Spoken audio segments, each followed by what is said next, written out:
Nicholas Golden, Here. Christine Holleran. Here. Was that Pendergast or Holleran? Holleran. Thank you. John Holloway. Dennis Kelly is an excused absence. Lilia Maselli. Here. Paul Melorani. Excused absence. Craig Minor. Here. Christine Murray. Here. Judy O'Connell. Here. Christine Pendergast. Christine's online, I can see her. Okay, I'll come back. David Ragsdale. Here. Stacy Scott. Eric Schlegel. Here. David Thompson. Here. Stephen Turner. Here. And myself. Here we have a quorum. Thank you. Item number 2, the January meeting minutes were included in the meeting packet distributed last Friday and are labeled as item number 1. At this time, I would entertain a motion to approve the minutes from the School Building Committee meeting held on January 20th, 2026 as issued. Would someone like to make that motion? So moved. Motion's been made. Do I have a second? Second. Discussion. Any discussion? Yes. I just wanted to note that there are a few places in the minutes, I noticed it on page 5 in particular, in which the minutes use the phrase, "a discussion was held," and that made me just a little bit uncomfortable that it's not quite enough detail for open meeting law purposes. And so I'm going to vote to approve these minutes, but just something I'd like to mention going forward, that even in cases where there wasn't, a lot there, I would prefer to have like a little bit of detail there, because the discussion was held. It just kind of feels like, okay, but what was the discussion? And not that anyone's going to be pushing it, but I think if someone did push the issue, I think we would have a hard time defending those phrases. So. Okay, those comments are noted. Thank you. Any other discussion? Hearing none, roll call vote, please. Greg Bendel. Yes. Kate Bissell. Yes. Kyra. Yes. Michael Camosio. Yes. Justin Couchet. Yes. Marianne Galesso. Yes. Golden. Yes. Christine Holleran. Yes. Lilia Maselli. Yes. Craig Minor. Yes. Christine Murray. Yes. Judy O'Connell. Yes. Christine Pendergast. David Ragsdale. Yes. Eric Schlegel. Yes. David Thompson. Yes. Stephen Turner. Yes. Myself, yes.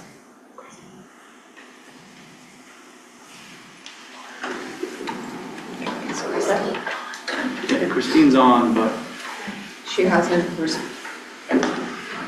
look like she got unmuted. Might have an audio. all right, she's She not hasn't on anymore. unmuted. She might have gone off and tried to get back. I'll try again. Okay, moving on to item number 3, which is administrative. At this time, I'd like to turn it over to left field to present the invoice summary and budget update. So at this time, I'll turn it over to David Zangton. Thank you, Judy. We have prepared invoice summary number 24, which is on the screen. This was also included in your packet, which was distributed last Friday. It was labeled as item number 3A. The current summary includes invoices from Dawn Whittier totaling $735,412.75, an invoice from Fontaine Brothers totaling $26,666, and an invoice from Leftfield totaling $60,800 for an overall invoice totaling $822,878.75. This was reviewed earlier tonight with the invoice review committee, and I know Dennis Kelly typically makes the motion. He is not here tonight. I would like to make the motion. I just need someone to move the motion, since I can't. It would be motion to approve the invoice summary number 24 in the amount of $822,878.75. So moved. Second. Second by Mr. Ragsdale. Any discussion? Hearing and seeing none, roll call vote, please. Greg Bendel. Yes. Kate Bissell. Yes. Kevin Kyra. Yes. Michael Camosio. Yes. Justin Couchet. Yes. Marianne Galesso. Yes. Nick Golden, Yes. Christine Holleran, Yes. Lilia Maselli, Yes. Craig Minor, Abstain. Christine Murray, Yes. Judy O'Connell, Yes. David Ragsdale, Yes. Eric Schlegel, Yes. David Thompson, Yes. Stephen Turner, Yes. and myself, yes. Thank you. Moving on to letter B, which is the total project budget update. At this time, I'd like to turn it over to David Sangden from Left Field. Thank you, Judy. Similar to last month and the prior month, and this is going to be the same for the future months, we have provided a fully expanded budget that was part of the committee packet. It was labeled as item 3B. However, for the presentation purposes of the committee, we condensed the budget as shown on the screen. Again, the only change to this budget last month to this month is expenditure and unspent columns. Other than that, it is the same budget. So it's really here for transparency. There's no action from the committee. Thank you. Moving on to item number 4, which is a design update. So as mentioned in prior meetings, during the current design development phase, Doran Whittier and their consultants have conducted a series of investigations into existing conditions and have prepared a report for each, which are presently in draft form. The final reports will be available to the committee around mid-March, shortly before the MSBA design development submission on March 20th. Shortly after the submission, the reports will also be made available to the public via the project website. We have had public information requests for this, and we have not been able to provide that information. This just provides an update to this committee as well as people that are listening here presently and at home. At the last building committee meeting, several members requested that the draft consultant reports be shared with the committee, potentially through presentations by the consultants who prepared them.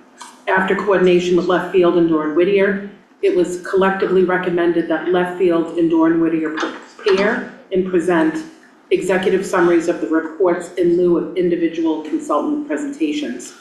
This approach was recommended due to the number of reports involved, the highly technical nature of the material, the logistical challenges of coordinating multiple consultants, and in consideration of the committee's limited time. Executive summaries of each report, including key takeaways and an explanation of how the findings may or may not impact the ongoing design, were included in the meeting packet distributed last Friday as item number 4A. So at this time, I'm going to turn it over to David and to Ronnie to talk about the existing conditions, investigations, and design implications. Thank you. All right, so Ronnie and I are going to tag team. We have not choreographed this, so bear with us. But did everyone see the packet? Or see the exhibit in the packet? This is probably anywhere from 5 to 7 pages. So regarding air quality, testing was done as requested. And the takeaway is that the air quality testing that was done does not negatively impact the outdoor air quality. The pollutant levels remaining all well below the health-based safety standards, indicating that there's no air quality concerns for the students, staff, or nearby neighbors. Obviously, this was based on probably a 2 or 3 page report, but we wanted to condense it into an executive summary. Did you want me to take this one, Ronnie, or? Sure. Okay, all right. So we also, Doran Whittier did existing conditions investigations from a geotechnical standpoint. The proposed site can be safely built on, and while there's some soil improvements are required, they're pretty routine. There was nothing alarming based on the exploratory work that was done, nothing unusual. Currently, the project team is evaluating rammed aggregate piers. You'll probably hear us call them RAPs. And this is an analysis where we would use rammed aggregate piers in lieu of full soil removal and replacement. We did indicate that the soil in this area, I'm going to say in this area of Massachusetts, it does have arsenic. It's naturally occurring. It falls within a certain range. I'm not going to speak to the range because I'm not the expert, but I think we are under the range where it has to be, where it's reportable. But still, if it is removed from the site and brought to other locations via trucking, the receiving yards, sometimes they're pretty sensitive on what they can receive, what they can't receive, and if they do receive it, they usually have a limit. So as I indicated, the project team is looking at the pros and cons, but I'd have to say we are leaning in the approach of using ramps. Regarding geoenvironmental, these two kind of intertwine, but as I indicated, there is arsenic detected in the soils. It's naturally occurring, does not meet the definition of a reportable release under the MCP. If the soil is removed, it will affect handling, disposal, cost, schedule, and again, using wraps versus full removal of soils and replacement, we feel is going to have a schedule benefit, a cost benefit, actually a benefit to the neighborhood, and so forth. So again, we're leaning in that direction, and I think at an upcoming meeting, we'll provide the pros and the cons and the reasons why in a definitive manner.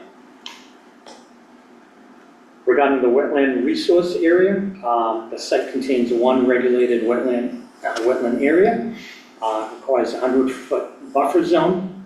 It also has a 15-foot no disturbance zone and a 25-foot no structure zone. The project team has taken a conservative approach with the wetland areas identified in the report, and the school and site design will continue to avoid or minimize work within the regulated wetland area and associated buffer zones. And this is an actual excerpt from the current design documents. David, I'll just add, and part of our efforts is to actually improve the condition around the identified wetland areas with our planting. This is a complicated one. Did a hydrant flow test to see if we needed a dedicated fire pump. It was assumed at schematic design that it was not required, and confirmed that it is not required. Sorry, just to correct, we did assume to have it in the project. Oh, you did? We did. I apologize. And then we could not take it out until we confirmed that we didn't need it, so. Okay. Yeah. So you're conservative just in case. Traffic study. So traffic study found that while the school will increase traffic during peak arrival and dismissal times, the impacts can be mitigated with targeted roadway and signal improvements downstream. With these measures in place, the surrounding road network is expected to continue operating acceptably. The school design will continue with site access and circulation features that separate buses, parent drop-off, pickup, staff parking, etc. And the town is further evaluating and advancing the design concepts, I'm going to say off-site down the street, particularly at Salem Street and Middlesex Ave and at Route 62, including signal timing changes and so forth. Those upgrades are not part of this project, but somewhat holistically tie into the project in the town. And then just to interject with that, as the manager stated at a previous meeting, the town has started that process now in earnest with Jay McFaldy and his team. So Eric is working in concert with Department of Public Works, and the town is certainly committed to making those necessary improvements. It's been on the town's list, and this project has just accelerated that activity. Thank you, Judy. Acoustic testing. Existing background noise levels came back extremely low, particularly during nighttime hours, which establishes limits for the new noise generating equipment. We just threw an image of a series of rooftop unit equipment surrounded by an acoustical screen. Based on the measured conditions, the allowable broadband sound levels for new equipment are approximately 49 to 52 decibels at night and 51 to 56 decibels during the day. These findings will inform the mechanical and architectural design decisions as we move forward. And then we incorporated a slide here just to kind of show how quiet the neighborhood is. At night, it's between 49 and 52 decibels. It's essentially rain, talking, chatting, probably what I'm speaking to right now. And then during the day, it's slightly higher. So, this sets a pretty stringent bar moving forward for the project design. And that is it. Ronnie, anything that I might I think you have covered all. missed, or? The reality is we take all of this information and it informs all of us, our team, the consultant team, on the decisions that we're making, and we continue to improve. And as David mentioned, some of them may get more stringent, and then we just have to rework it as we're doing our calculations. But overall, it just helps to inform the design moving forward. One item, if I may just ask you to do, is just for the benefit of this committee, and then for anyone that might be watching and listening at home, is there was some question as to why we did the acoustical testing when we did, and the concern that it wouldn't give the type of response that people would expect when it's busy and the kids were out active and school was in session. And I think it would be beneficial because not everybody's used to acoustical testing as it relates to a project and what that benchmark actually does. I think it's worthy of an educational explanation so that people understand why it's being done, why it was done during that particular time frame, and what it means for the project. So I'm going to say, don't quote me with this, but within the Mass DEP, the regulations, I believe, state that you do the baseline, and any new development, it can increase it not over 10 decibels from what the baseline is. There's exceptions, but just high level, that's kind of what we're working. And actually, the timing of the acoustical testing and measuring, it was definitely a quieter time because it was in the winter. So the reality is, it actually makes it harder for us with making sure that we stay within that 10 decibels versus had we tested it in summer where it was louder, it would have been a higher reading. So this actually makes it a little more stringent for us. That's a key data point, so thank you for that, all that information. Okay, does that complete that? Yeah. Okay, wonderful. Thank you very much for that. So moving on to letter B, which is the interior design. So just want to let the committee know, and others that are watching and listening, that Doran Whittier has met twice with Vivian Verabedian and others, as designated by Vivian to assist with feedback in the ongoing development of the interior design. At this time, I'm just going to turn it over to you, Vivian, just to provide a brief update. And I know there may be some other comments from Ronnie and David as well as that. Please feel free to interject. But as stated, we did meet twice, and including other members of the school building committee, such as Christine Pendergast and Kate Bissell, representing the school district and the principals of the schools. And the intent for these initial meetings was primarily, and Dennis Kelly, I can't forget Dennis Kelly, was also included and part of the committee as well. And the intent is primarily to provide a guideline for the level of finishes to be included in the pricing set. It is not necessarily selecting the final selection or the color palettes or any of the finishes. It's just more providing guidance to the Doran Whittier team as well as Luffield and Fontaine to make sure that the pricing and the intent is included in the next round of cost estimation. Anything else I didn't? So we do have a couple slides that, Ronnie, I thought if you could just, maybe show an example. Sure. Yeah, so we just included, this is an example of a floor plan, and it's color-coded based on the type of flooring that we have included in the current cost estimating set. So for example, you'll see that this is what we would say is the educational, more private side of the building. So you'll have linoleum as your main base, which is that beige color in the classroom spaces and in the corridor spaces. Now, obviously, what you're not seeing is that there will be some variations of color depending on where you are on the floor.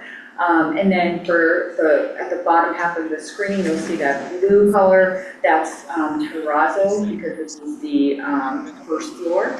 And when we get to the next slide, you'll see why, because it connects to the public side. And that's a very durable surface. We know that there's going to be a lot of traffic in those areas. And so, we have... I'm listening to this meeting.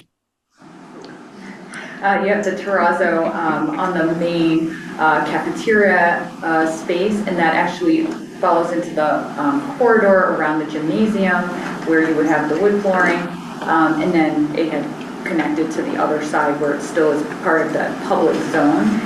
And then, when we don't have it on here, but the second floor would then show that we're also carrying terrazzo. The administrative wing, for example, there is carpet tile, and then this was an area that we are making changes based on our discussion with the interior group that we met with was, some of the flooring, for example, of having like epoxy in the maintenance areas versus a tile, and potentially carrying that into the bathroom spaces. So, looking at each of these zones and saying, is this the appropriate flooring to be carrying in that location? Like Vivian mentioned, we won't be picking out the colors per se. We have ideas of that and have shared that, and we continue to refine that with that group. But this was just an example of one of the types of discussions. And, we looked at it from a floor, walls, ceilings viewpoint to make sure that we're carrying everything into our pricing estimate. I attended the second inter-meeting session, and it was exciting, very passionate, a lot of passionate opinions. But it's a great sampling of, we have Dennis, we have Vivian, we have Kate, we have Christine, and it's a great sampling, I think, of the group to be able to help guide the design and be able to bring that back. And no one was shy. Yeah, no one is definitely not shy. But it helps inform the design and help us refine and move forward, so we're engaging, and I think we're planning to meet in about a month with updates. Anything further? That's it. Okay. Moving on to letter C of this section, which is the MSBA DD submission format. At this time, I'd like to turn it over to David. Thank you.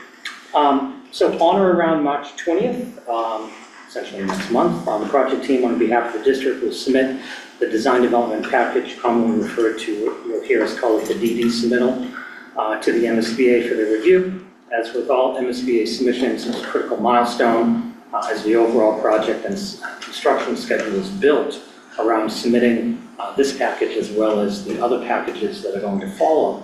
As part of the DD process, the MSBA will conduct a formal document review of the submittal, and they issue review comments within a defined time frame. The timing of that review and the receipt of comments from them is extremely important because they directly affect the early release scope packages planned around the project. In short, a delay in submitting the DD package to the MSBA could have a downstream delay or impact on the construction schedule. The first slide we have here, it outlines a typical MSBA design development submittal. This is not exactly what it may look like, but it's a sample. And I've highlighted several components that if I were sitting on the table as a committee member, this would be important as a committee member. Obviously, an updated project schedule, we assume there's going to be no change in the schedule. There's going to be a CM cost estimate. There's also going to be a design cost estimate. There's going to be a reconciled cost estimate. Any value engineering items, if any. There will be an updated project budget, which is going to be the same budget. There will be an update to the sustainability scorecard. We will present any pending proprietary items. There will be some, but it will be fluid. Interior and exterior materials, we touched upon that briefly tonight. The Space Center, essentially the building is going to be the same square footage. It's the same program. And then again, cost estimates. So, this document could be easily an 800-page document. It is a bear to assemble out of the design development submission and then the 60 and the 90. I would personally probably say the DD is the heaviest lift out of all of them. So again, I'm just kind of planting the seed that next month we're going to be presenting a more refined table of contents, and we're going to be submitting it to the MSBA. So, any questions? This is, I don't know, Craig, are you able to do a zoom and to zoom in this area? Thank you. So this is a chart that we have utilized on other projects, and it's a communication tool with the MSBA where we explain how we're building the project with early release packages and how those early release packages tie into the MSBA submittals. And you can see it's really important, again, the timing of the DD submittal to the MSBA. The MSBA has 21 days to respond. And then based on those responses, or their commentary, we try to capture that commentary and put it in the bidding documents. So it's a little bit of a timing of a dance with the MSBA process and then the process of constructing a building with early release packages. So that's really the takeaway here. Thank you for that. So the next item is item number 5, which is a public engagement update. So as you are aware, tonight's building committee meeting was moved to 6 p.m. as a start time to accommodate the abutters meeting that is scheduled after this meeting at 7 p.m. Building committee members are welcome to attend the abutters meeting. However, it is not a public meeting, and therefore no more than 12 committee members may be present and no building committee business may be conducted. I wanted to also let you know that in response to a request from the committee at the January meeting, the project team is planning a community presentation in advance of the start of construction. This meeting will be open to the public and intended to inform neighbors, school staff, parents, and other interested community members about what to expect once construction begins in the summer. The presentation is tentatively planned for May 2026, and the committee will be kept informed as details are finalized. So I wanted to share that. Okay. Any questions or comments on that section? Moving on to item number 6, which is discussion and correspondence and new items. So as you may be aware, the town periodically does receive correspondence related to the project. Recently, the town received a letter on December 17, 2025, from an abutting property owner outlining concerns relative to drainage, groundwater, potential impacts to an existing septic system and construction-related vibration and access, and requesting confirmation of any mitigation measures and regulatory compliance. So following that, in the holidays, the project team did review and address the concerns, and the town did issue a response on February 5th, 2026. I also want to let you know that we do continue to get public information requests through the town clerk's office, and the town manager's office is working in conjunction with various members of our project team, as well as any departments that we need to involve at town hall to try and answer those. So we just want to be transparent to let you know that we do receive correspondence from time to time that we are actively answering. So, and at this point, I would move it into item number 7, which is committee questions. So I'll open it up, open the floor to questions and comments from committee members. And if we can just keep a close look at the at-home participation to make sure if anybody has a hand raised. I do see Nick Golden has his hand raised. Hi, everybody. Thank you. So yeah, I was at, we had an event at the high school recently where like students were able to ask local officials, elected officials, et cetera, and folks around town questions about various civic projects in town. And one of the items that came up, 2 young women came up to me and 2 of our other school committee members asking about whether the playgrounds at the new school could be not just inclusive of students with disabilities that are physical, but also like mental disabilities, so things that are for sensory overstimulation. It makes me think about certain sports stadiums have spaces that are meant for kind of play, but without too much stimulation from the audio or from how loud it is at a stadium, just as an example. Is there any way that when we design our playgrounds, we can kind of keep that in mind, like spaces for kids? I'm honoring their request that this be brought up, is what I'm saying. I'm not sure they're in the audience, actually, because I'm obviously not there physically, but I wanted to make sure that those voices from the public were heard. So if any input on kind of the playground design and that would be lovely. Thank you. Do you have any comments back, Ronnie, in the short term? I know that it's a lot to take in to give an answer on the spot, but. No, that's okay. Thank you, Nick, for the comment. So we actually have just been talking to our site consultant about starting to focus on the playground, and we know that we're going to assemble a group, almost like a user group, if you will, to help guide the selection and finalization of the playground equipment. And obviously it will be accessible, and the idea is that it will be universal. So we'll be looking to accommodate users of all needs in some way, shape, or form as part of our process, but we'll do our best as part of that. So we are looking at that. That's going to be coming up pretty quickly as we head into the next phase. Great, thank you. Any other question? Yes, Stephen? So for those of us who are not in the engineering field, rammed aggregate piers, you note in the document that they're typically cheaper and can be more efficient from a scheduling perspective, but they're not the default because they're being described here as the instead. So just for the benefit of those of us who don't know, why aren't they the default if they're typically cheaper? Why are they being selected here? I mean, it is a cost savings, that's good for the budget, obviously, but why didn't we start there? Maybe there's just more background about why they're the alternative instead of the preferred option to begin with. I'd have to say that there's more background to it, Okay. because it's kind of, I'm going to say, the decision to lean in that direction was kind of holistic. It's because you take into consideration, the top layer of the soils is not conducive, and then to get rid of it is very expensive, and then sometimes it's best to, I call it cradle to grave, leave the soil in place. So I think it's more of a holistic approach. If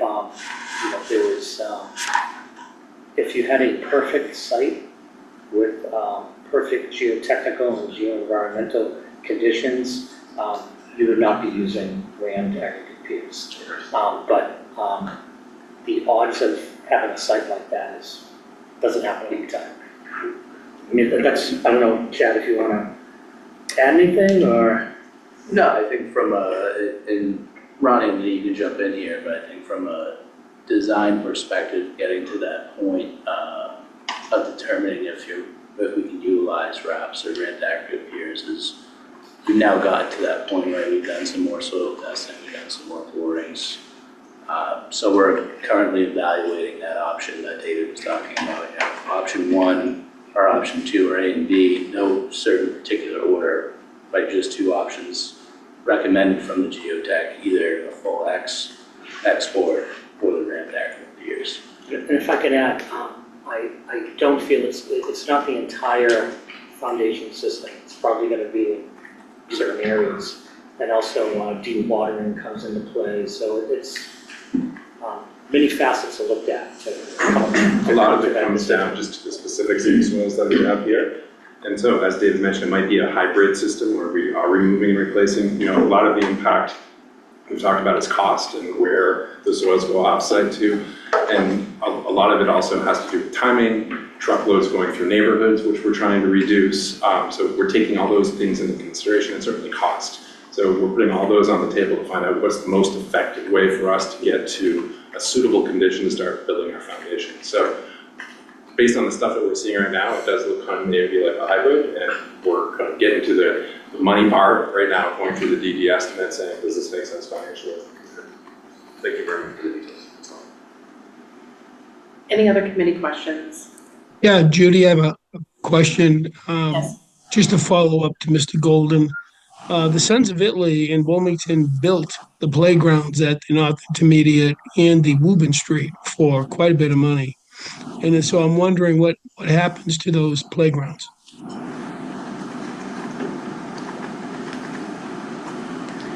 I know we've talked about, salvage.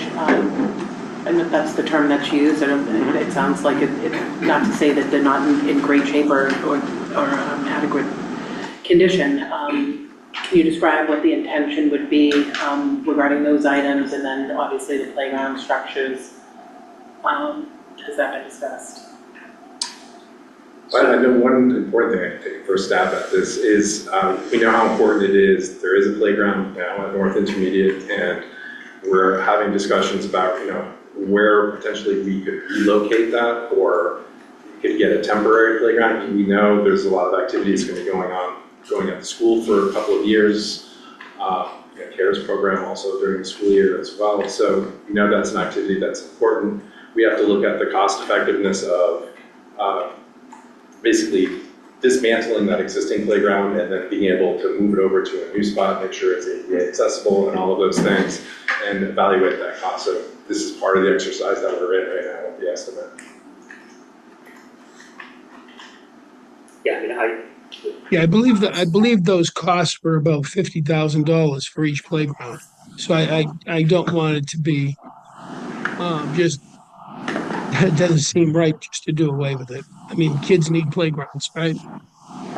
We can probably put it somewhere else. Eric? Yeah, so kind of in follow-up to that, I did reach out to Jamie Galdi specifically about whether or not he could do an evaluation of whether those playground structures could be moved to another location, given that, CARES and Tiny Tots are moving around during the summer.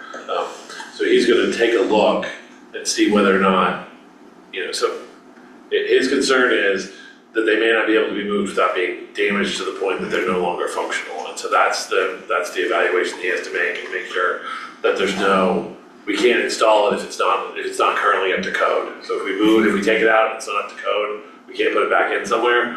But he said he would also be willing to take a look at that, and when I asked him about moving this from one site to another.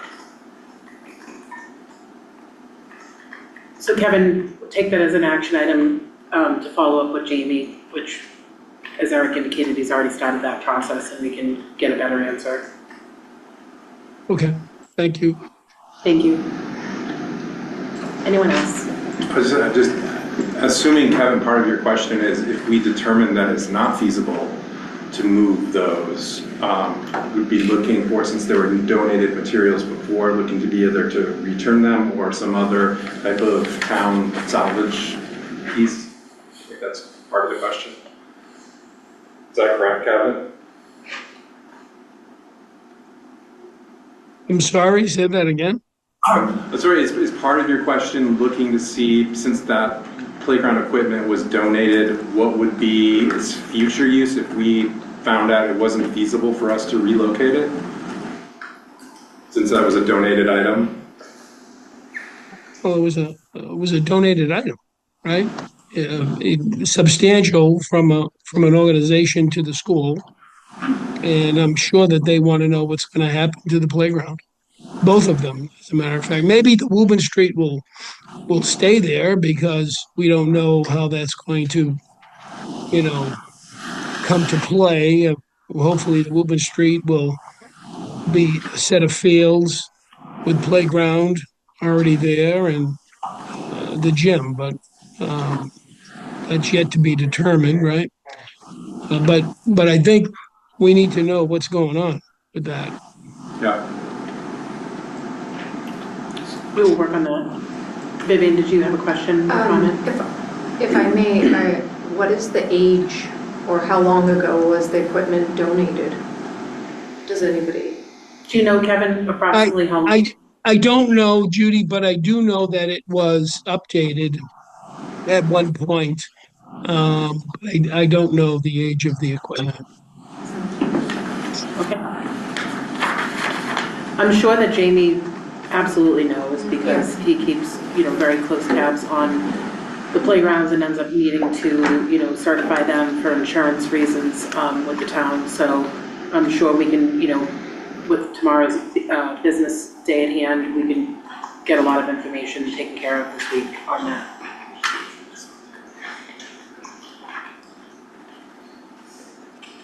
Anything further, Kevin? No, just that I'm sure it's able to be used by the kids, so it's not something where it's shut down and there's a yellow ribbon around it. They can't use it, right? So it must be somehow usable for the kids. So I'm sure that there are other different types of regulations nowadays, but I can't imagine that we would let our kids on a playground that's not safe. So. Correct. We'll work on it, and I'll report back to you and back to the committee. Anything further? Anybody at home? I don't see any hands. Okay. So I'll move into the next section, which is number 8, which is public comments. So there is a public sign-in sheet circulating around, I believe there's a clipboard somewhere. We're just kindly asking any members of the public who wish to speak at this meeting, if you could please add your name and address onto that, just so that we can have accurate information in the meeting minutes. And at this time, I'll open up the floor for any public questions or comments. Anyone? Seeing none. Number 9 is next meetings. The next building committee meeting is scheduled for Tuesday, March 17th, 2026 at the regular time of 6:30. So once again, we will go back to the regular time at 6:30. The location will either be here at the high school or at the new town hall and will be indicated in the calendar event in publicly posted agenda. We appreciate everybody's patience as we're still getting acclimated to the new building at the new town hall. School administration, just for public knowledge, we have had our first few public meetings and they went well, but we wanted to make sure that everything was up and running from an IT perspective and ready to go before we moved officially over to that site. So that is the intention. The building is up and running and we've had successful meetings, and this will be added into circulation in short order. So I appreciate everybody's patience with that, okay? So the next item is the adjournment. So if there's no other business, I am seeking a motion to adjourn this meeting. So moved. Motion's been made. Do I have a second? Second. Seconded. Roll call, please. Sorry. Greg Bendel, Yes. Kate Bissell, Yes. Kevin Kyra, Yes. Michael Comosio, Yes. Justin Couche, Yes. Marianne Galezzo, Yes. Nick Golden, Yes. Christine Holleran, Yes. Lilia Maselli, Yes. Craig Minor, Yes. Christine Murray, Yes. Judy O'Connell, Yes. Christine Pendergast, David Ragsdale, Yes. Eric Schlegel, Yes. David Thompson, Yes. Stephen Turner, Yes. and myself, yes. Thank you, everyone. Have a good night. Thank you. The meeting is officially adjourned at 6:43. Thank you.